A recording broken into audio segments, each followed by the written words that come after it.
Many of us have been home for the past year and we've become pretty friendly with our refrigerator, perhaps a little too friendly.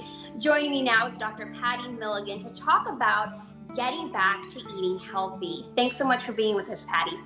Oh, thank you so much for having me. Now, it's been dubbed Quarantine 15. Have you found that people have gotten off track with eating healthy during this time?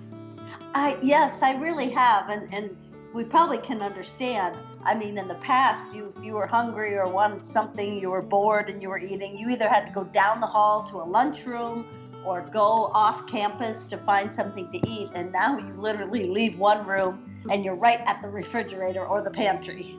So Patti, how do we then get back on track to eating healthy? The first is, I really want you to get friendly with your hunger. In other words, if you really understand that when you get that first blip of hunger, you have 20 minutes before your blood sugar drops. And so I like using a hunger scale of 1 to 5. 1 being, we've all probably been there one time or another, 1 being so hungry that you might even be hangry, or you might get faint or lightheaded, so that's super hungry. 5 is what I call holiday full, right? After a nice holiday meal, you lay on the couch. 3 is neutral, 2 is slightly hungry, and 4 is slightly full.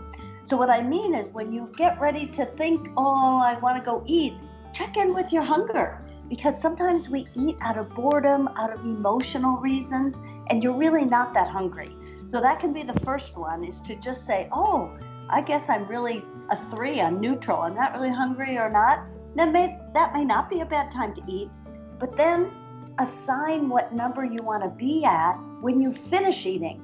And that'll help control really the quantity of food that you eat so that you're really working with your metabolism. Doctor, any tricks to kicking those bad processed foods and replacing them with healthier choices? Well, the first thing is, I think we have so much guilt when we eat something that's either processed or indulgent, so we know we shouldn't have to. First, let's erase the guilt, because you're doing it usually out of habit or something in your brain wants soothing and comfort food. And second, if you can identify the top 3 indulgent foods that you eat and find a comparable replacement, but really try to zero in on exactly what that is. So for instance, if you like ice cream, by replacing it with carrot sticks, isn't really going to help your brain so much adopt that, because it's a completely different texture and feel in your mouth. But what if you took like a yogurt and added even vanilla extract or maple syrup or even a touch of cinnamon or nutmeg or some of your favorite spice, and maybe even some fruit or nuts, and then froze it. Then when you got that urge and you would pull it out, it would be a little bit similar, that you could make that shift a little bit nicer. Now, doctor, the health of our saliva and taste buds actually makes an impact. What exactly do you mean by that?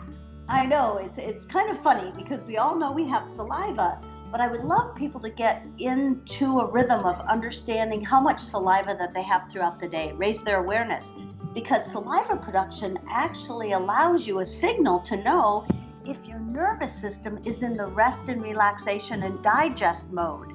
And if it is, you will maximize your digestion of the food that you're eating to grab the nutrients, and you'll also be in a much calm state, which is better overall for your energy, and it's a good way to fight fatigue.